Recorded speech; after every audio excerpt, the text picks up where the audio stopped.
Olá, investidor Roja, tudo bem? E no vídeo de hoje nós vamos falar sobre o Hash11, primeiro ETF de criptomoedas negociado na Bolsa Brasileira. Então eu vou comentar um pouquinho sobre o que é o Hash11, eu vou comparar ele com outros tipos de aplicação em criptomoedas que existem hoje para investidores brasileiros, e depois eu vou comentar um pouco sobre a oferta pública que está sendo feita aí pela Hashdex, e por fim vou dar a minha opinião final sobre o que eu acho disso e vamos lá. Bom, como vocês sabem, os ETFs eles são fundos listados em bolsa. Eles têm como principal característica seguir um índice de referência. E nesse caso ele segue o índice do NCI, que é o Nasdaq Crypto Index, que é esse carinha aqui. Então hoje existem as seguintes opções que seguem este índice. São fundos abertos, né, listados pelas corretoras de valores. Eles têm uma alocação variável em criptomoedas, eles não investem necessariamente tudo. Por exemplo, a gente tem aqui o Hashdex NCI 20, que ele investe até 20% em criptos, e o restante, dos 80%, ele investe em renda fixa. Por exemplo, que ele cita aqui nas LFTs, que são como o Tesouro Selic, são títulos públicos. Esse aqui mais voltado para perfis gerais assim, de investidor, é qualquer pessoa. Investimento mínimo de R$500, e ele tem uma volatilidade anual aí de 15%. Então ele não varia muito nem para cima nem para baixo, ele tende a ficar num intervalo menor, né, considerando que criptomoedas são muito voláteis. A gente tem o NCI 40, que é quase a mesma coisa, mas ele aumenta a exposição para 40%. E por fim a gente tem o Hashdex NCI 100, que seria para investidores profissionais. Investidor qualificado, então, aquele que tem a partir de R$1 milhão em ativos financeiros, e o profissional acima de 10 milhões. E aí, nesse caso aqui, ele investe até 100% do patrimônio. O Hashdex NCI, como esse NCI ele é um índice, ele segue diversas criptomoedas. Então ele é composto atualmente por 6 criptomoedas. Então eles montam uma carteira lá, a Nasdaq, né, ela é responsável por montar as proporções de cada uma dessas criptos. Eles criam um índice e aí esse fundo ele basicamente compra cotas desse índice e compõe uma carteira e vocês investem nessa carteira. Então a estrutura aqui é como se fosse um fundo feeder e master.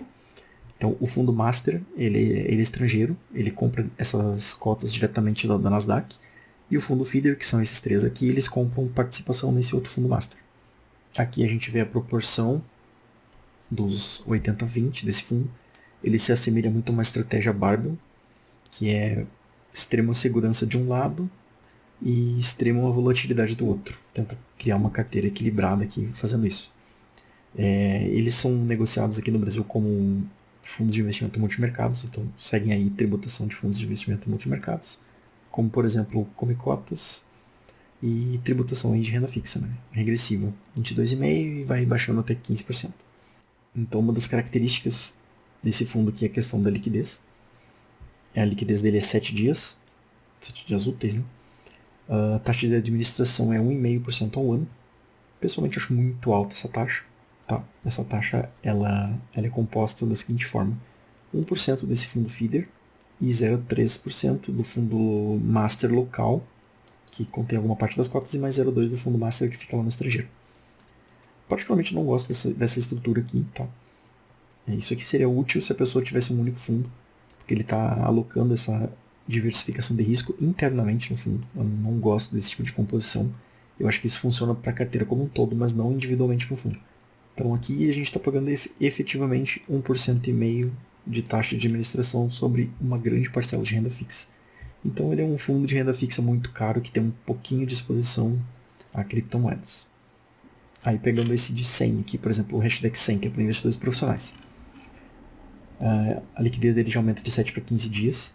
Isso não costuma ser um problema, tá? Para investidores desse porte aqui, eles não têm problema de liquidez geralmente. A taxa de administração já aumenta também. Que mais? Existe um outro quarto fundo da Hashdex, que é o Bitcoin Full 100. Esse aqui é muito parecido com esse outro, só que ele não é para investidores profissionais, ele é para investidor qualificado, então a partir de 1 milhão já se pode investir nele, com uma entrada mínima de R$1.000. A taxa de administração é um pouquinho menor, 1,75 versus 2% do outro fundo. Prazo de resgate também é 15 dias. Ele também não tem taxa de performance. Nenhum deles tem taxa de performance. Tá? Aqui ele aloca 100% em Bitcoin. A diferença principal desse fundo para o outro é a alocação. Esse aqui ele compra 100% Bitcoin e o outro compra 100% em cotas daquele fundo que segue o índice NCI. Então, partindo agora para o nosso ETF, agora que a gente fez as considerações iniciais em relação aos fundos abertos, que eram as opções que nós tínhamos hoje nas plataformas das corretoras, vem aí mais uma opção da Hashdex, que agora é um ETF, para complementar aí o portfólio de produtos deles. Então, a primeira vantagem que a gente já vê de cara do ETF é que, como ele é negociado em bolsa, a liquidez dele é 2 dias, em relação aos outros que é de 7 e 15. Então, a gente já vê essa principal vantagem aí de início. A taxa de administração do ETF também é bem menor. Aqui a gente tem alguns números. Então, o índice de referência aí é o NCI. O preço inicial então é R$50. Ele pode ser negociado de uma em uma cota, por exemplo. Então, aquele primeiro que nós vimos que era 80% renda fixa e 20% criptos, ele tinha um investimento mínimo de R$500. E esse aqui é a partir de 50. Eles estimam captar aí R$1 bilhão nessa oferta inicial, né? Pode ser um pouco mais ou um pouco menos. A taxa desse fundo ETF é 0,3, mas também lembrando que, como ele investe em cotas do Hashdex internacional, ou seja, o fundo master do ETF é o mesmo dos outros fundos abertos, mas mesmo assim ele consegue ter uma taxa um pouco menor, de até no máximo 1,3% ao ano, comparado, por exemplo, àquele outro que era 1,5% ao ano. Só que naquele lá nós tínhamos ainda uma boa parcela em renda fixa, e nesse aqui nós temos a totalidade em criptomoedas. Outra vantagem aqui é a tributação. A tributação de ETF é 15% sobre o lucro, né, da venda das cotas. Então, quem comprar essas cotas aqui a R$50 e vender, vamos supor, daqui a alguns meses a 60, tem que pagar 15% sobre essa diferença de ganho de capital. Isso já não aconteceria no fundo aberto.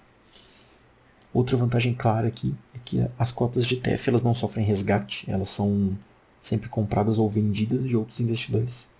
Então, esses ativos eles apenas trocam de mão, enquanto num fundo aberto existe um risco cotista, que é o que eu chamo.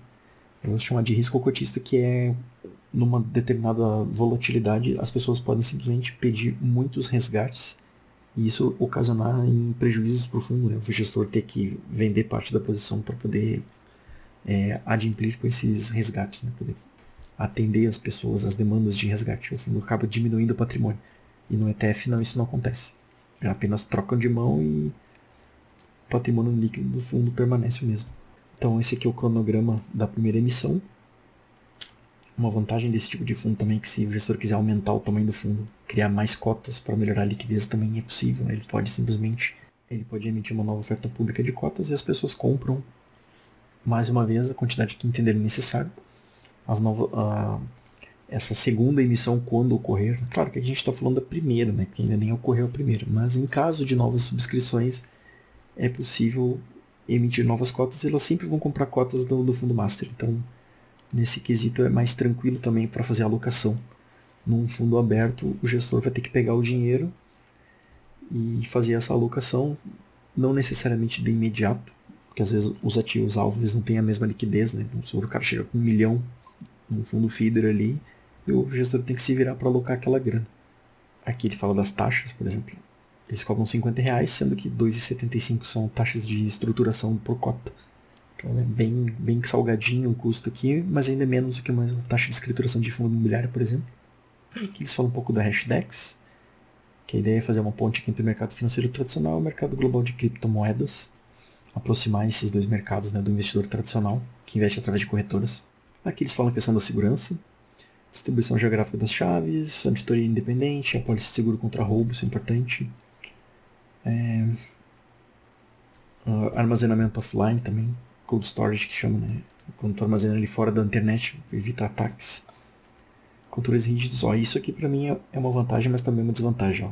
A Hashdex não possui acesso à chave privada. Os ativos de criptomoedas, por serem criptografados, eles têm uma chave privada que só o dono da chave, ou melhor dizendo, só o dono dos ativos conhece a chave privada, que é o que permite ele comprar e retirar as moedas de dentro da carteira, que a gente chama. Carteira de criptomoedas, onde elas são armazenadas. Ela é criptografada, então ninguém consegue acessar sem ter essa chave privada. Então, em tese, se tu não tem a chave privada, tu não é dono das moedas, mas isso eu vou falar no final. Aqui não existe risco de... O key man risk seria uma pessoa detentora de algum conhecimento específico sobre o funcionamento desses fundos. Se essa pessoa morre, por exemplo, né, não existe esse risco, né? Não, a operação não fica na mão de uma pessoa-chave, ela é distribuída. Os ativos não ficam armazenados em exchanges, que é bom, eles não podem ser hackeados e negociados sem a autorização, né, do gestor. Então aqui eles trazem também a composição do hash. Então ele é cripto, alto potencial de crescimento, poder de reserva, vale como reserva de valor, né? Ele é descorrelacionado, então crises de moeda, crises de mercado, crises de países não afetam necessariamente as criptomoedas. São ativos que são não vinculados, digamos assim, à economia tradicional. Então ele segue um índice, ao mesmo tempo ele é diversificado, ele é passivo, que faz com que ele tenha taxas mais baixas, e ele é automatizado. Então a gestão passiva ela simplesmente aloca conforme o percentual definido pelo índice. E pelo fato dele ser um ETF, ele tem essa eficiência em custos, que tem a ver com gestão passiva.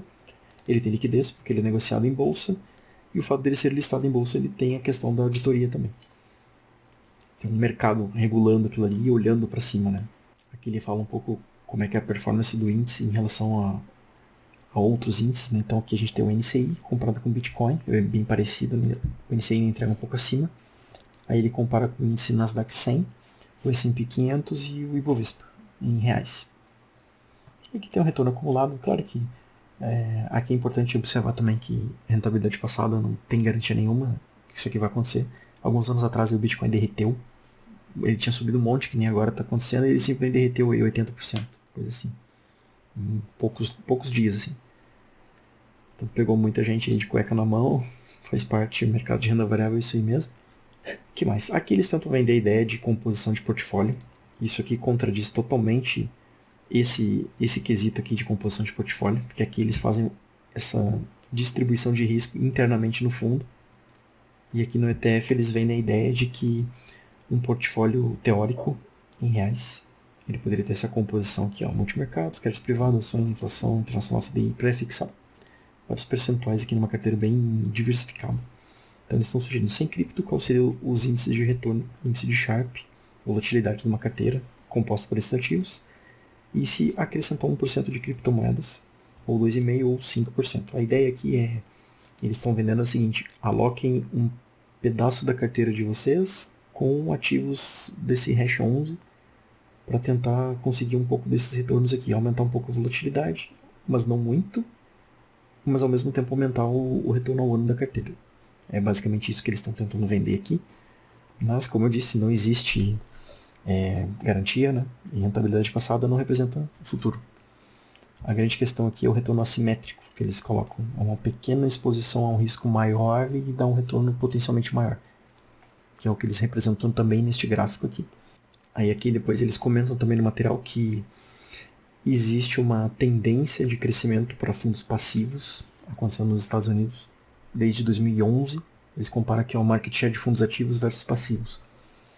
Então eles mostram uma tendência aqui de que os fundos passivos ou ETFs também estão crescendo, um ritmo bem largo aí, dobraram de tamanho em 10 anos, enquanto os fundos ativos, que são os que têm basicamente giro de carteira e alfa em cima do índice, estão diminuindo.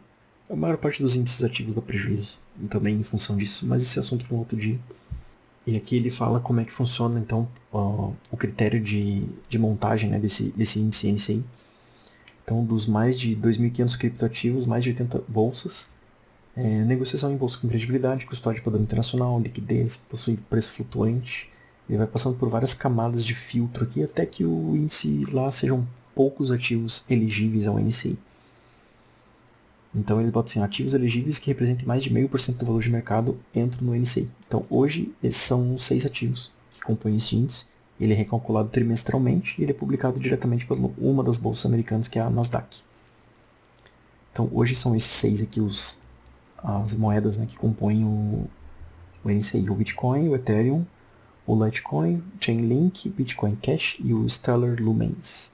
Com essa composição aqui, o Bitcoin compõe 80% então do índice, seguido aí do Ethereum com 16%, e os outros têm uma participação coadjuvante, vamos dizer assim. Aí também tem as vantagens da cripto. do ETF de cripto. Assim, isso faz sentido, tá? Essas explicações que eles dão. E como eu fiz um comentário esses dias com alguns colegas aí, eu comentei que das opções que existem, o ETF me parece a menos pior dessa questão de investir via fundos. Ele é simples porque vocês podem comprar um único ativo que contém diversas moedas lastreadas nele. Ele é regulado, isso é uma vantagem também. A gestora ela é regulada pelas regras da CVM e também é aderente ao código de autorregulamentação da Anbima. A gestora do fundo Master ela está sujeita às regras da SEC, que é a CVM lá dos Estados Unidos, e também a CIMA, que é a CVM lá das Ilhas Caimã, que é onde o fundo Master é sediado.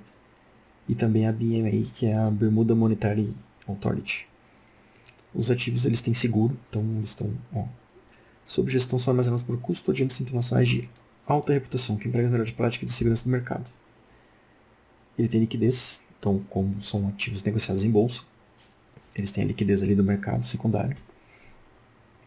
E o diversificado, como eu comentei antes, são ativos descorrelacionados de outras classes de ativos. Então, por exemplo, por um lado a gente tem ali ações, fundo imobiliário, temos estoques, temos REITs, temos renda fixa, temos tesouro, podemos ter ali outros tipos de ativos mais exóticos e ainda existe a possibilidade de investir em criptomoedas. E esse ETF, a ideia é simplificar o acesso a esse tipo de mercado. Por esse lado ele é bom, tem a questão tributária que nós comentamos antes também. Aqui eles fazem uma comparação do Hash 11 com investimento diretamente em criptomoedas. Então aqui a questão da governança, ele fala da instrução CVM 359, que oferece proteções e direitos aos investidores. O investimento diretamente em criptos não tem essa proteção. Questão da custódia, o que ele fala do seguro contra perdas, hacks e roubos. São custodiantes institucionais regulados dos Estados Unidos, então tem essa questão de segurança. Investimento direto em criptos, o próprio cliente faz a custódia das chaves privadas, ou as mantém em exchange com risco relevante de perda. Por exemplo, o exchange pode quebrar. O que acontece com as suas criptos? Não sei. Não tem garantia nenhuma. Ou tu armazena num computador. Tu pode ser o self-custody que eles chamam. Então tu pode armazenar no teu computador, no HD ou no celular. Mas existe a possibilidade do computador estragar, tu perder a carteira e, consequentemente, perder toda a custódia dos bitcoins, pode perder o celular, ser roubado, perder também. Então é um risco, né, de auto-armazenamento dessas chaves. A auditoria aqui do Fundo Master é feita pela KPMG. Investimento direto não tem auditoria nenhuma. Questão da sucessão, como o ETF é um ativo brasileiro, ainda que o seu lastro seja ativos americanos, mas a cota do ETF mesmo é um ativo brasileiro. Então, para fins de inventário, em caso de morte, por exemplo, fazer a sucessão do investidor, existe regulamentação, né? Existe legislação nacional que protege esse investimento.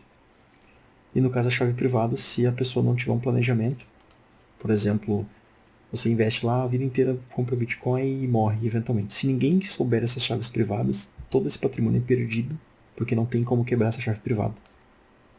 Simplesmente se perde acesso aos ativos e acabou. Não tem lei ou juiz que mande abrir porque não tem, é criptografado. Essa é a vantagem também do cripto. É uma vantagem da criptomoeda ser criptografada, que ninguém tem acesso a nada. A não ser que você permita o acesso, né? Passe a chave para alguém. Aqui a mesma coisa, regulamentação. Tem a supervisão da CVM e da Anbima. Não há supervisão direta, investimento direto. Facilidade aqui, como se negociam cotas, né? É mais fácil, está padronizado já na cota do ETF. Investimento direto, vocês precisam negociar, então cada cripto que vocês tenham em carteira vai ter uma cotação própria. Geralmente isso fica custodiado numa entidade externa, em outro país. Vocês vão ter que negociar diretamente por lá. Já é uma conta separada para fazer investimento. Tributação nós já falamos antes, 15% sobre o ganho na venda. Então é uma vez só. Isso aqui também é uma vantagem em relação aos fundos abertos, tipo esse Hashdex que nós falamos antes, o 20. Aqui tributação é come cotas, então 2 vezes por ano. E aqui é somente na venda, então mais uma vantagem para o ETF em relação aos fundos abertos. Que mais? Tributação em investimento direto é tabela regressiva, como eu falei antes, de 22,5% a 15% sobre o ganho de capital. É um pouco mais complexo de fazer a declaração disso aqui no imposto de renda, tá? O ETF é bem simples, basta lançar lá no Bens e Direitos. Aqui já é um pouco mais complicado, agora tem um código novo, 81, se não me engano, que é o do Bitcoin, que vai diretamente lá no bens de direitos também, mas tem um código à parte. Então aqui, diversificação índice robusto administrado pelo Nasdaq, investimento direto ele é concentrado no Bitcoin geralmente, ou diversificação anual, sem muito critério, sem muita metodologia. Eu acredito que as pessoas vão olhando mais no preço do dia mesmo. Variou um pouco mais aqui, caiu um pouco mais, vou comprar essa. Subiu um pouquinho aqui, vou vender. Então, esse trabalho aqui, ele inexiste no ETF. Que mais? Aqui fala que investimentos por fundos locais, simples como aquisição de qualquer outro ETF, sim. Investimento direto não pode ser feito no Brasil. Não tenho certeza. Não tenho certeza. Mas eu, como eu não invisto em Bitcoin, eu não vou afirmar nem discordar disso aqui. Desse ponto específico. Que existe exchange brasileira, sim. Eu já vi que tem. Apesar de todas essas vantagens, caso vocês optem eventualmente em investir nesse tipo de produto, sempre leiam o prospecto. Tem a seção de riscos envolvidos. É muito importante ler aquilo ali. Principalmente em coisas que a gente não conhece bem, como criptos. Mas então, se o ETF é tão bom, por que alguém investe diretamente em criptos? Muito bem. Essa é uma pergunta muito interessante. E eu ainda prefiro investimento direto em criptos. Eu particularmente não gosto muito de ETF, no geral, como fundo. Eu acho que ele tem sim suas particularidades. Mas é que a principal vantagem que eu vejo em investir em criptos é justamente a questão da classe de ativos. O ETF ele ainda é custodiado no Brasil. Ele tem todas essas vantagens que a gente falou aqui, mas para fins de diversificação ele ainda está atrelado à nossa bolsa. Se dá alguma crise sistêmica aqui, dá algum problema, o governo fecha a bolsa, dá qualquer merda que der aqui no país, esse cara aqui ele cai por terra junto no mesmo balaio que as ações dos fundos imobiliários, porque ele está na mesma bolsa. Esse é o risco que não está escrito aqui em lugar nenhum e ninguém vai te falar isso. Ninguém vai te falar isso. Este é o grande risco desse tipo de produto. Ele está na nossa bolsa. É o mesmo problema do BDR, mesma coisa. Para fins de diversificação geográfica, vamos dizer assim, ele não vale. Por exemplo, se nós pegarmos uma exchange externa, vamos pegar aqui a Coinbase, por exemplo. Qual é a vantagem aqui? Vocês podem comprar, ou vocês vão montar a carteira lá da exchange. Eu não vou abrir aqui, mas só pra gente pegar umas imagens para ilustrar. Uma coisa que eu gostei é isso aqui, ó, Wallet, por exemplo. Vocês podem manter no celular, como eu falei antes, existe o risco sim de vocês perderem no celular e perderem a carteira. Ok, existe esse risco, sim. Existem corretoras lá fora também como a Passfolio, que vocês podem utilizar ela como exchange também como wallet. Mas a principal vantagem que eu gostei da Coinbase, e eu descobri isso agora assistindo esse material aqui, estudando para fazer esse vídeo para vocês, que é isso aqui, ó, Card. Isso aqui era a coisa que mais me fazia falta no investimento em criptomoedas, era como que eu uso esse negócio. Porque assim, ó, qual o sentido de comprar um ativo financeiro que não tem lastro em nada, é simplesmente um código que não representa nada no mundo real, ele é uma coisa totalmente virtual, que é criptografado e tudo mais, ok, tem a questão da segurança sim, ele até pode ser considerado uma reserva de valor, mas ele não serve para comprar nada, não se converte Bitcoin em nada, ele é inútil. Agora inventaram uma parceria aqui da Coinbase com o Visa, fizeram o Coinbase Card, então é possível criar um cartão de débito para usar como lastro os Bitcoins. E isso sim, agora sim começou a aparecer. Isso que não existia até algum tempo atrás.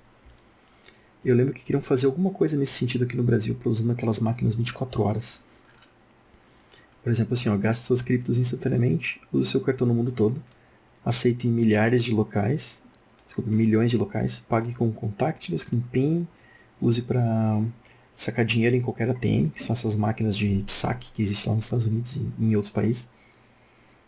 Então, qualquer quantia em criptomoedas que se tenha dentro da Coinbase, vocês podem usar esse cartão deles aqui como cartão de débito. Eu achei excelente isso. O que mais? Aqui também dá para escolher qual cripto vai ser usado como lastro do pagamento. Então ele permite aqui na hora de pagar, trocar, né? Você vai usar o Bitcoin, Ethereum ou outras. Aqui tem um exemplo da carteira, como é que funciona no aplicativo. Parece muito com o aplicativo do Itaú. É o saldo aqui em cima, quantos BTC tem na conta, o número do cartão Visa e aqui os lançamentos. Excelente. Aí isso aqui está disponível para Android e para Apple. Bom, acho que isso aqui é a principal vantagem de investir diretamente em criptos. A questão que vocês não têm que pagar taxa. Por outro lado, algumas exchanges elas cobram taxa de saque. Então, muito cuidado com isso. A taxa de saque pode ser mais cara que a taxa de administração do ETF. Tá? Isso é possível, não é tão difícil de ver isso. Tinha olhado as taxas, acho que era da Foxbit, é uma exchange nacional aqui. E lá eles não têm taxa de entrada. Né? Vocês podem depositar lá os dinheiros, transferir Bitcoin para lá e tudo mais, mas na hora de sacar eles cobram uma taxinha lá, eles dão uma mordida no patrimônio lá. Isso eu não achei muito legal, não. Eu não olhei, como eu não acompanhei muito o mercado de criptos, eu não acompanhei como funcionam as outras, mas eu imagino que todas tenham algum mecanismo nesse sentido, tá? De cobrar alguma taxa na saída. Porque também eles não trabalham de graça, né? Eles precisam ter uma forma aí de fazer funcionar toda essa estrutura, então faz sentido que existam essas taxas. O ETF, por outro lado, tu não vai conseguir nunca usar ele como moeda de troca, né? Nesse card aqui.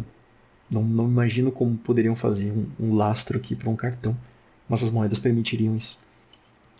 E as moedas elas são compradas em dólar. O ETF, como ele é negociado em bolsa, ele também não só está exposto ao nosso risco de bolsa, ele também está exposto ao nosso risco de câmbio.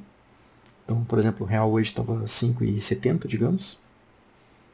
Então, o preço do Bitcoin ele vai variar também conforme a nossa cotação do real, porque a cotação original do Bitcoin é em dólar. Então, ele vai ter que converter para dólar e depois converter para Bitcoin. A gente também tem isso aí. Isso aí pode afetar o preço de negociação do ETF. Ele provavelmente vai ter um market maker de início, então o market maker ele está atento a essas mudanças cambiais aí e vai ficar jogando a cota para cima e para baixo. Então é isso, gente. Eu, pessoalmente, se fosse investir em bitcoins ou outras criptomoedas, iria optar com certeza por uma solução assim, que tivesse um lastro num cartão que pudesse ser usado como dinheiro. Eu não vejo sentido em comprar um ativo financeiro que não seja para utilização como renda, ou simplesmente para segurar um valor, mas que eu possa utilizar aquele valor de alguma forma se eu precisar, sem ter que converter ele para dinheiro de novo. Eu acho que o ETF ele é uma alternativa muito melhor do que os fundos abertos, mas ainda assim não é a mesma coisa que o investimento direto. Eu acredito que isso aqui tem muito a ver com o perfil de pessoa que investe nisso também. Tá? Eu acho que assim, o investidor pequeno que quer ter 1% em ETF, talvez não faça sentido abrir uma conta numa exchange nos Estados Unidos, mandar, vamos supor, $1.000 para lá, só para dizer que tem 1% de patrimônio em criptos. Não faz muito sentido. Eu acho que se a pessoa quiser comprar aí numa corretora de taxa zero, pode ser na Rico, na Clear, essas que não tem taxa, comprar ali 2, 3 cotinhas de vez em quando, não faz mal, eu acho que não tem problema, sinceramente. Não estou recomendando, tá? Mas é uma, digamos assim, uma opinião bem lúcida, vamos dizer assim. A pessoa pode comprar ali 1 ou 2 cotas de vez em quando, vai acumulando, elas vão tendo uma valorização de vez em quando, pode ser que eventualmente caia, a pessoa faz um preço médio também do ativo, não tem problema. Tem todas essas regulamentações, essas proteções legais que eles comentam aqui, acho que é legal. Se for para valor muito pequeno, acho que também não faz muito sentido ter todo esse trâmite aqui para fazer um investimento direto. Se eu fosse entrar aqui, seria com um dinheiro um pouco maior, com certeza. Ou com um viés assim de, ok, vou botar dinheiro aqui, mas ou vai ser para gastar um dia ou simplesmente para acumular. Não vai ser para ficar fazendo trade, nem nada assim. Não acho vantagem, acho que não é para isso que fizeram cripto, para ficar fazendo trade. Isso aqui foi inventado para substituir o dinheiro algum dia. Pelo menos essa é a premissa que eu lembro de ter lido quando inventaram o Bitcoin lá 10 anos atrás. A ideia é que isso aqui substitui o dinheiro físico. Para esse fim, aí faz sentido ter uma wallet, que nem eles fazem aqui, um cartão mesmo. Esse carinha aqui, Coinbase Card. Aí faz sentido. Aí fechou a ponta que faltava. Então é isso, gente. Esse vídeo já ficou extremamente longo, bem mais longo do que eu queria. Se tiver alguma dúvida, comentem aqui embaixo. Então nos vemos no próximo vídeo. Obrigado e até mais.